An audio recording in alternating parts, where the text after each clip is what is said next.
Os assuntos macro estão se acumulando ao longo dessa semana, né? E a gente vai conversar agora rapidamente com o economista-chefe do MB Associado, Sérgio Vale, que gentilmente nos atendeu aqui no Suno Notícias. Fala, Sérgio, tudo bem com você? Obrigado mais uma vez por ter aceitado o meu convite aqui. Tudo bem, Greg. Prazer estar aqui falando com você. Bom, eu fiz até uma listinha aqui, né? A gente está conversando antes de entrar na gravação, falando pelo assunto do momento, né? A decisão do governo de repetir aquele receituário de isenção tributária para fazer com que os carros fiquem mais baratos. Sérgio, refresca nossa memória. Isso já funcionou anteriormente e, dado o contexto, é uma boa medida? Olha, Greg, isso nunca funcionou e fica um pouco aquele gostinho, aquela sensação da volta dos que não foram, né? Aquela ideia de que você tenha um governo como o do Lula, que a gente já viu isso acontecer tanto lá no passado, o governo da Dilma também, esses incentivos setoriais específicos que não deram resultado lá atrás e que eu tenho a impressão, numa demanda reprimida como a gente tem agora, uma coisa muito específica que está sendo colocada para um setor, para um tipo de produto, não funcionar de novo. Historicamente, a gente tem visto que políticas que funcionam melhor para a sociedade, e para efeito também da própria indústria, para o próprio governo em termos de Então, eu arrecadação, até ia pedir, é quando você fala funcionar, em que termos? O que é funcionar? funcionar no sentido de que, olha, eu não estou escolhendo um segmento apenas para fazer um incentivo. Incentivo esse no momento que o governo está discutindo política fiscal para cortar incentivos que foram feitos nas últimas décadas, nos últimos anos. O Pois é. governo, no meio disso, coloca mais um incentivo fiscal, né?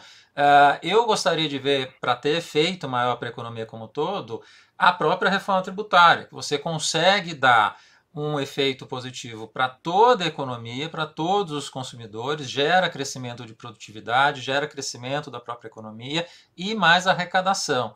Né? Então, a reforma tributária era o que a Anfávia, a Fiesp, todas as entidades precisariam estar de braços dados agora e indo lá em Brasília para pedir. Né? Pedir incentivos específicos não vai funcionar, atrasa o processo e cola uma imagem meio complicada para o governo. Né? Vai contra a própria política fiscal que o governo está sinalizando.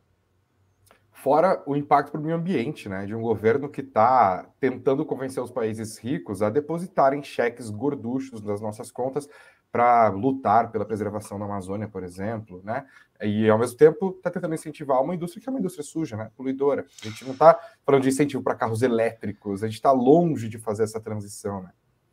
No caso do carro, você poderia até discutir incentivo específico para carro elétrico, para carro híbrido, né, para energia renovável, que, ok, até conversável nesse sentido, a depender do que for o programa especificamente.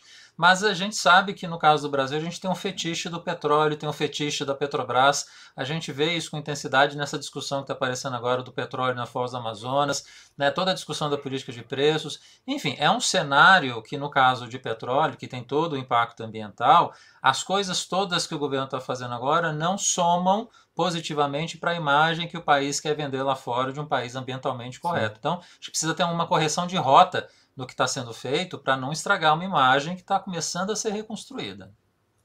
Tem um vídeo famoso no contexto econômico, até na FinTwitch, com certeza você deve se recordar, que é uma palestra do Marcos Lisboa, num evento da Quatro Rodas, em que ele está falando para executivos do mercado automobilístico, e até uma imagem impressionante, porque ele está falando com o logotipo da Volkswagen gigantesco atrás dele.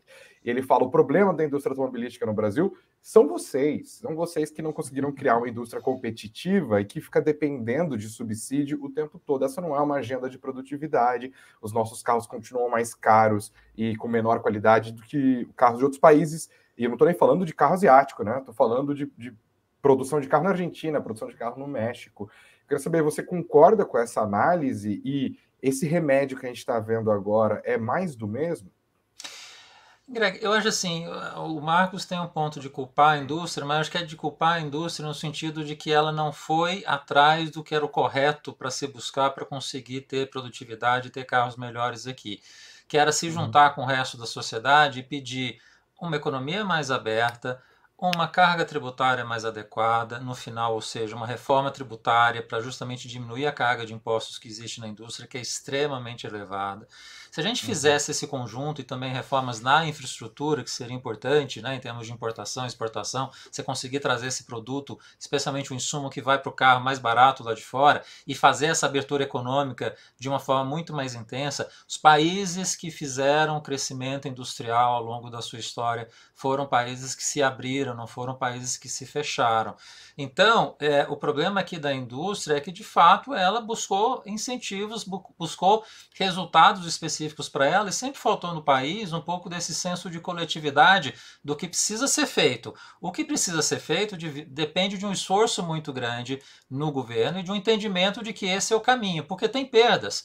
Você acaba tendo perdas em algum momento, como é o caso da reforma tributária. Alguns segmentos, no curto prazo, podem ter perdas, mas no médio e longo prazo, todo mundo ganha.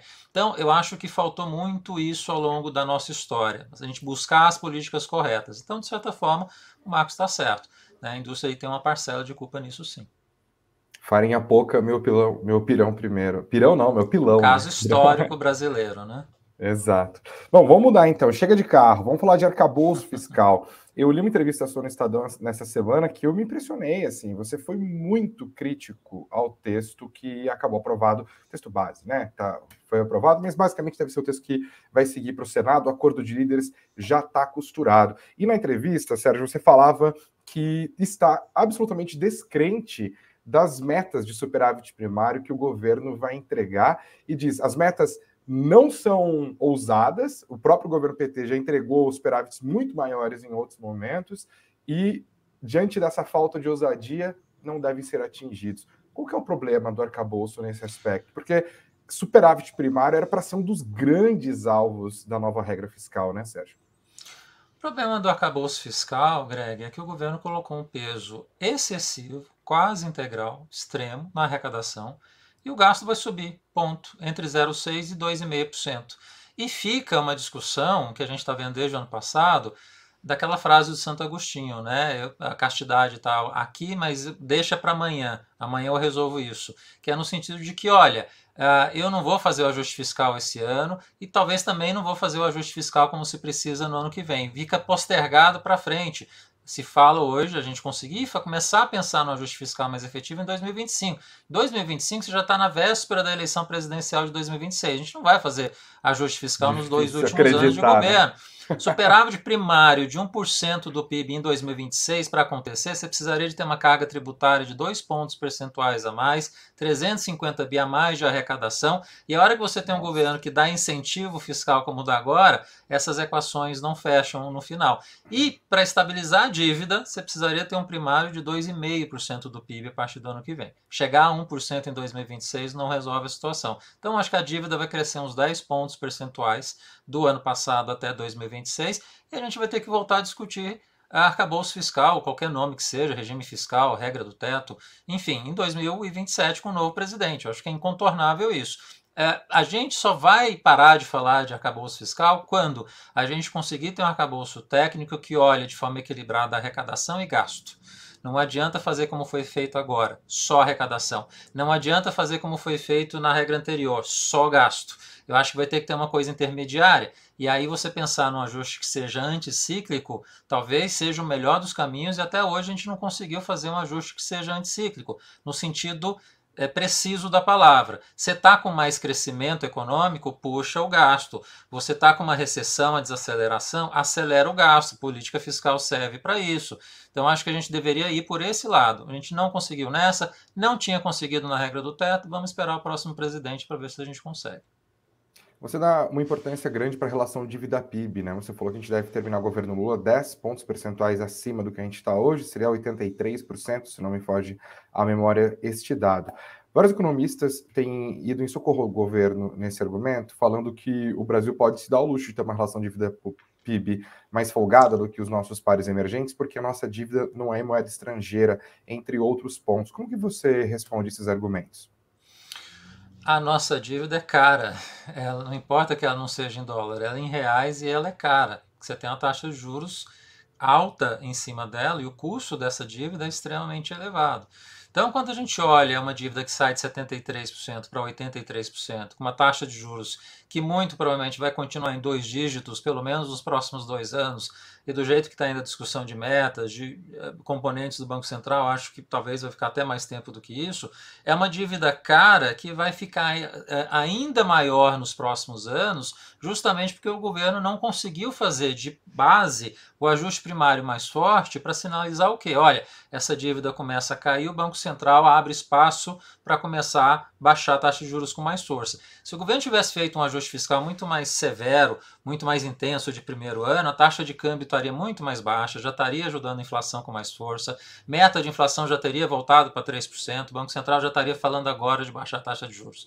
Quem fez isso tudo foi o governo. A expectativa de inflação começou a subir no final do ano passado por conta das coisas que o governo falou e fez. A expectativa de inflação ano que vem era 3%, em 3 meses foi para 4%, e até acima disso está se mantendo em 2024. Quem causou isso? Foi o próprio governo. Então, assim, o governo precisa mudar ainda a rota se quiser, de fato, ter aí um cenário fiscal muito mais interessante. Então, não tem essa questão da dívida ser doméstica. Ela é uma dívida cara, e se você não consertar de base esse crescimento forte da dívida, a taxa de juros continua elevada, porque o prêmio de risco em cima dessa dívida vai continuar elevado, e ela vai ficar cada vez maior nos próximos anos. E aí, Greg, eu acho que entra essa questão. Né? O Haddad até brincou lá atrás que ele precisava ter uma regra para agradar a Glaze e o Roberto Campos. Né? Numa mesma frase você não consegue agradar os dois. Essa é a grande dificuldade. Mas eu acho que de forma técnica a gente vai ter que chegar a algum momento que a gente vai ter que ter uma discussão mais severa e mais profunda em relação à estrutura de gastos junto com a estrutura de arrecadação. Como o Chile tem. O Chile tem uma regra muito boa que funciona há mais de 20 anos, é técnica, governos de esquerda, governos de direita, a regra funciona, ninguém quis mudar a regra e o cenário lá fiscal está absolutamente sob controle. Eu acho que a gente não chegou nesse momento ainda, mas o importante, a gente fez uma regra do teto lá atrás, testou, a gente está fazendo essa agora, está testando, eu acho que a gente está no caminho de aperfeiçoar, em algum momento a gente vai conseguir fazer. O Brasil sempre chega atrasado nessas discussões, mas acho que a gente está no caminho para algum momento resolver isso. Você falou sobre política monetária. Hoje eu vi uma entrevista do Roberto Campos Neto na Globo News, em que ele pareceu quase que otimista, assim. Ele rasgou um pouco de seda para o Fernando Haddad, disse que o governo tem feito esforços fiscais e também acabou comentando o IPCA 15, que foi divulgado hoje, que surpreendeu boa parte do mercado, né? Veio abaixo do que se esperava, o impacto da gasolina foi maior, mas também houve outras surpresas ali nos núcleos até de algumas aberturas, né? Isso te deixa otimista também, Sérgio? O IPCA 15 é o arauto de boas novas em termos de redução da Selic ou devagar com a dor? Eu acho que tem elementos positivos para a gente esperar uma inflação mais tranquila esse ano. Eu acho que 2 itens específicos, combustíveis, transportes e alimentos. Eu acho que a inflação de alimentos esse ano vai ajudar muito.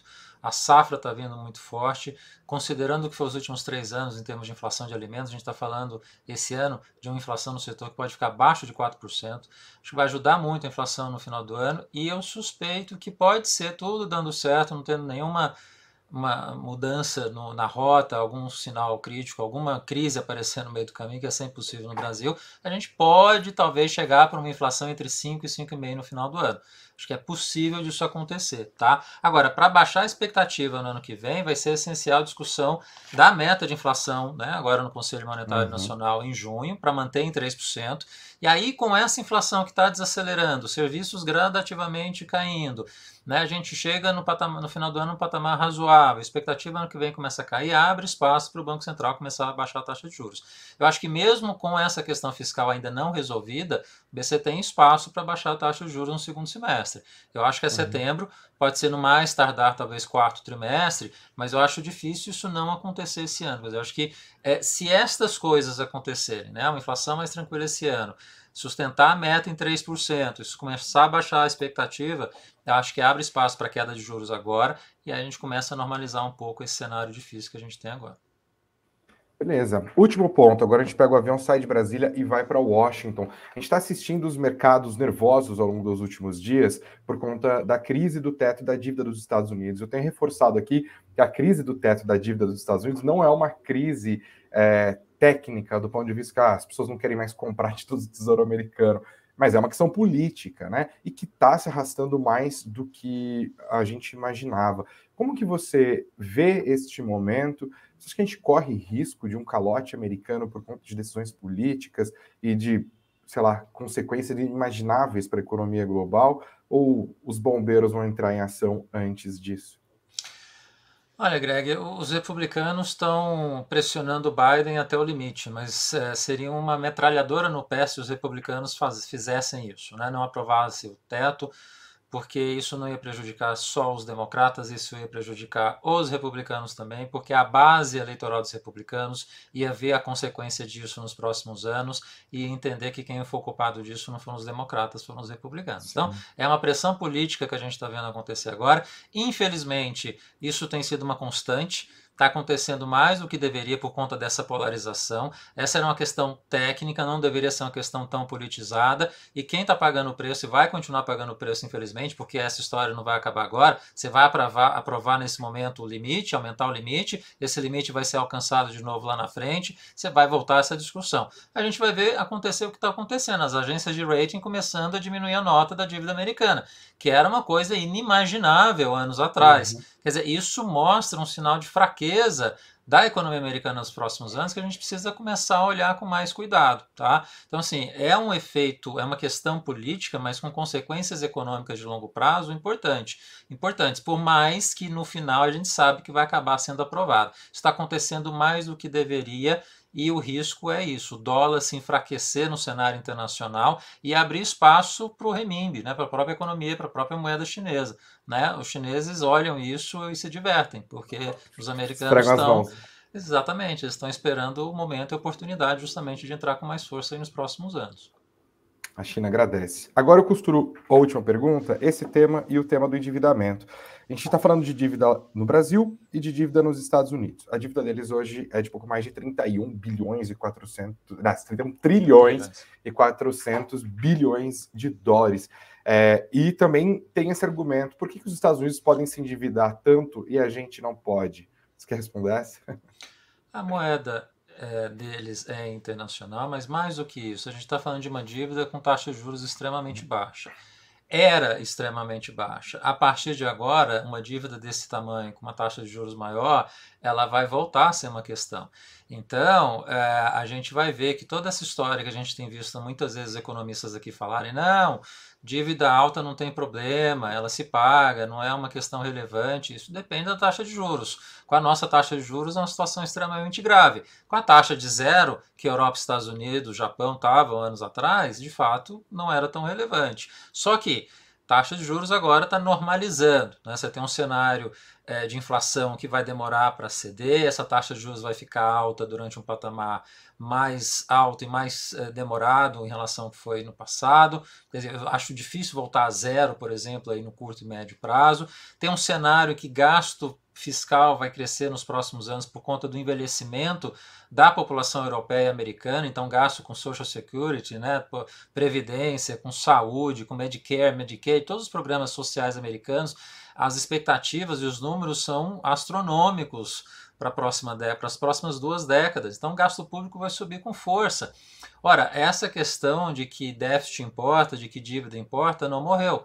Vai voltar a aparecer nos Estados Unidos, porque justamente o juros está normalizando agora. Então, essa história que a gente vive hoje no Brasil, com mais intensidade, porque a gente tem uma história muito mais negra do ponto de vista de calote, de dívida, de inflação. Os Estados Unidos não tem isso, mas eles estão criando dificuldades para eles mesmos. Né? O cenário fiscal deles é difícil nos próximos anos e fazer o que o Congresso está fazendo agora, de atrasar, né, o limite da dívida, como eles têm feito, isso significa também custo maior para essa dívida. Ela fica mais incerta, ela fica mais insegura, o prêmio de risco acaba subindo. É um custo para essa dívida que acaba sendo maior também, que é o que a gente pode ver acontecer nos próximos anos, nas próximas décadas. Então, sim, é um cenário que começa a ficar difícil para os países envolvidos. Perfeito. Sérgio Vale, economista-chefe da MB Associados. Muito obrigado, Sérgio. Obrigado, Greg. Foi um prazer, como sempre. Valeu.